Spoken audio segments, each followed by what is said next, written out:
Folks, we are 200 kilometers east of Calgary near Dinosaur Park in southern Alberta, and we got here on some roads you've likely never been on. Stick around to see what this place has to do with P-51 Mustangs and your dog running away for 4 days.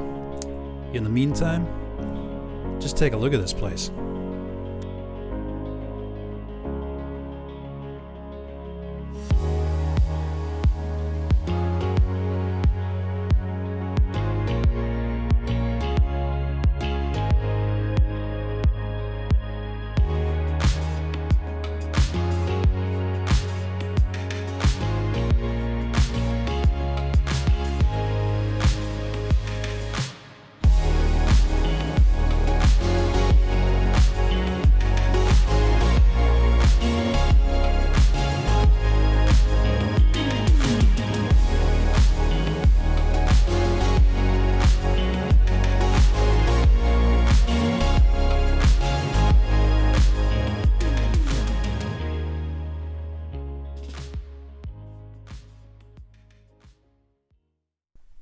If you're looking for hoodoos and want to nerd out on dinosaurs, you can take the family to Drumheller and stop there. It has everything to fill that order.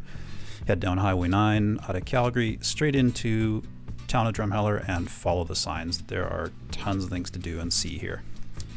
Picture at Horseshoe Canyon, check. Picture with giant dinosaur, check. Picture with funny dinosaur, check. Visit the Paleontology Museum, kind of check. You got a book right now just because of COVID. Picture at Suspension Bridge. They're actually down for maintenance, but do come and check that out when you get a chance. Picture with at Around Hoodoos. Check. And the Atlas Coal Mine is booking tours only at this time. But I digress. We're going to start our back road journey 2 kilometers south of Horseshoe Canyon on Highway 9, but we'll turn east at the Benyon Corner. This is in Google Maps, by the way. The Benyon area is carved by the Rosebud River, so it's another spectacular drop-off from farmland and prairie into this great panorama. You can see this view from the top of the valley on any clear day. You don't need a drone for this. If you're wondering, the area is named for Hugh Benyon Biggs, the original landowner in the area. Benyon was on track to become a small town, but due to the move away from rail and the advent and availability of automobiles, that didn't happen. You can still see what remains of the rail spur and the buildings as you drive through. Personally, I'm glad it stayed this way. It's a jewel. Today, it's a protected area managed by the Nature Conservancy of Canada and was donated as such by the Biggs family, who still live in the area. It's beautiful here, but remember, if you do visit, it's someone's backyard as well. Just a really big backyard. As you leave Benyon, you're on Range Road 204 for only a few hundred meters before turning east again on Highway 569. You'll pass through the small village of Dallam and continue to the junction of Highway 564. If you miss the turn and end up at the Atlas Coal Mine, no biggie, it's worth the visit as well. Continuing on Highway 564, we wind our way back south and east through some of the best views of the area. Aspen forests, farmland, and huge wind farms dot the area. We turn east on Highway 848 towards Dorothy. Keep your eyes peeled in this area as there's plenty of deer and wildlife to see.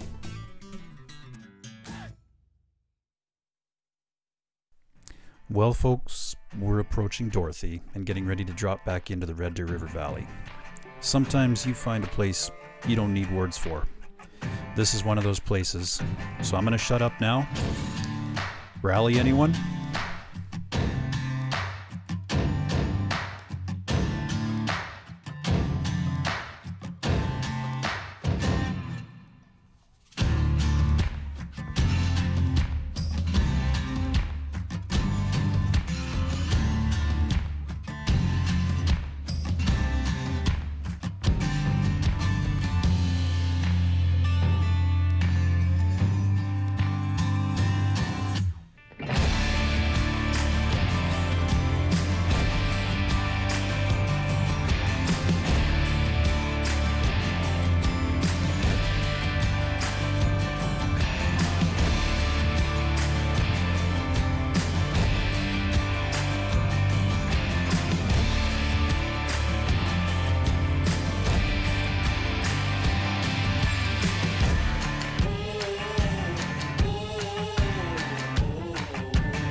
Well, I think you'd have to admit Dorothy is a pretty spectacular place, but we've got to make a mile and catch that ferry at Finnegan.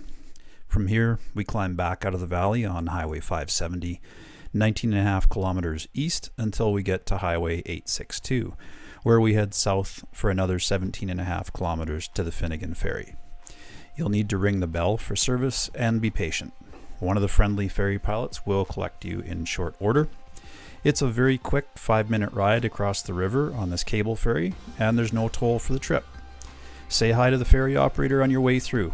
I was fortunate enough to meet John, the ferry operator, and his wife Janice on this trip. Great people. You'll find Alberta hospitality is second to none, so stop and say hi. Once we're out of the river valley, scrub gives way to patches of farmland and prairie. The hamlet of Gem is the closest community, right off of Highway 862, and we follow 862 until it crosses Highway 556, where we'll turn east to Highway 36. This entire part of the drive is dotted with thorn bushes, wetlands, and small stands of trees that shelter all kinds of critters. Look for these guys on the open prairie. They're called pronghorns or pronghorn antelope by some. Pronghorn can run flat out at 60 miles per hour for miles. The only animal faster on land is a cheetah. They also have extremely good eyesight, equivalent to an 8-power pair of binoculars. This time of year, these guys are rutting as well, so keep an eye out for groups of them. Sometimes they're so preoccupied with mating that they'll wander way closer than at any other time of the year.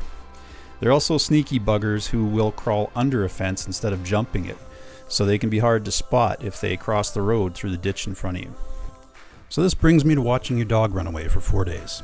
It's a local saying. It's so flat out here, you can watch your friggin' dog run away for 4 days. If you do the math, it's more like an hour, but you get the idea. You've probably also figured out that most of the trails I'm showing in this part of the video are not township or range roads, or gravel roads as people call them, but trails, and you are correct. All of them are accessed directly off of the main roads I mentioned in the directions and are managed by the Eastern Irrigation District and energy companies in the area. These trails are all clearly posted and available for public use unless the sign says otherwise. Stick to the marked trails and leave any gates as you find them and you'll be fine. From here, we head south on Highway 36 for 14.3 kilometers and then east on Township Road 212A. South again on Highway 876 to Township Road 204 and east into the Dinosaur Park area. I guess I should mention if you come in September or October, be prepared. As you can see, halfway through filming this, we got snow. I also wanted to show you guys these silverleaf plants that you'll see all over the place. They're little fortresses for all kinds of wildlife. They're called silverberry or buffalo berry, depending on who you ask. Skunks, porcupine, mice, bush bunnies, prairie chickens, you get the idea. Everything finds a home in these. Being so densely packed and sporting 6-inch long spikes for protection, you can see why. Predators too like these areas, and this is the unscripted part of this video and the reason I love driving back roads so much. You know you're a nature nerd when you get this excited about it, but in fairness, this is behavior that is witnessed by very few people. Take a look. Oh, you guys, I am, like you can see, I'm shaking. I have never gotten this lucky in my entire 50 years prowling around prairies. I just got some stuff on film for you guys that I've never actually seen myself, and it just goes to show you what getting out on these side roads will reward you with. So you'll have to wait for the footage, but badgers and coyotes will hunt together sometimes, and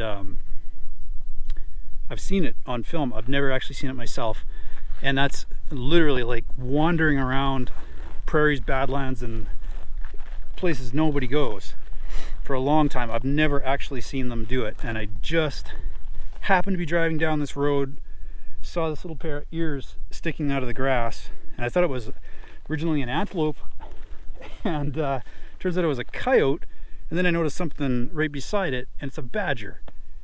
And I'm just so jacked right now. Like, that is just total fallen backward into it luck.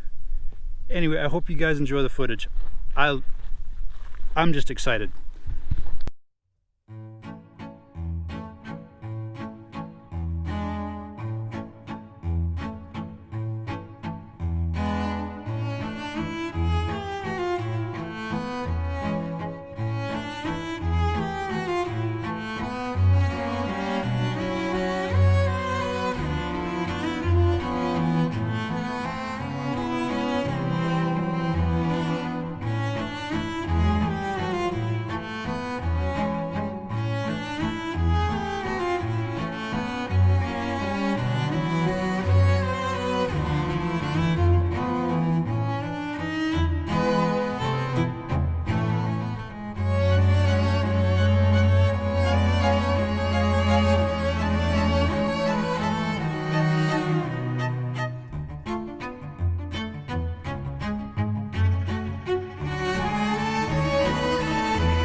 Well guys, I've got a bit of an admission to make.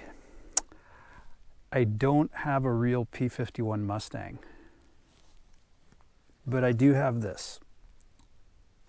And I had one of these guys when I was about 7 years old on a family trip out here. And I always wanted to know what it was like to fly over the Badlands. And I remember asking my dad, "Dad, can I go up to the top of one of these?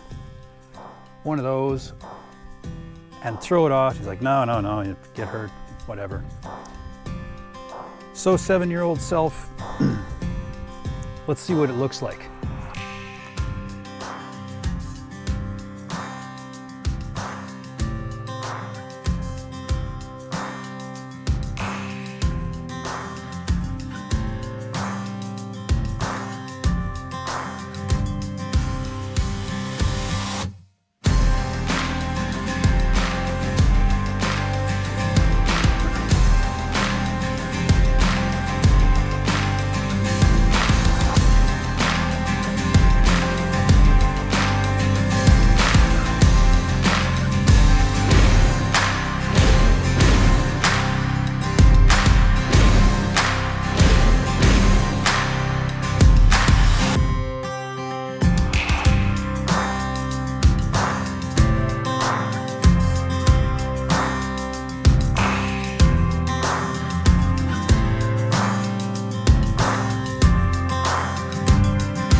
Well, I hope you guys enjoyed the video, and all the different places that I took you to are completely accessible. You don't need a built vehicle like this behemoth behind me at all. Hop in whatever you have. Get in your 4Runner, your STI, your Volkswagen Beetle, or your Pontiac G6 or whatever, and get out here. If you don't mind though, right now, I think I'm going to watch that sunset.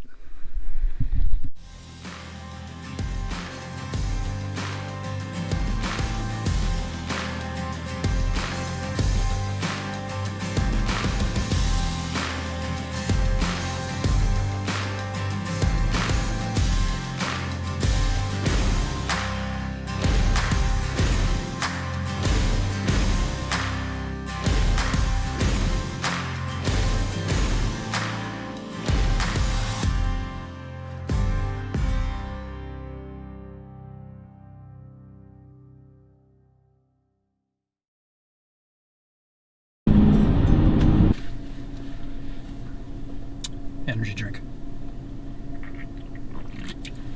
You too could drive a main highway and see all of this.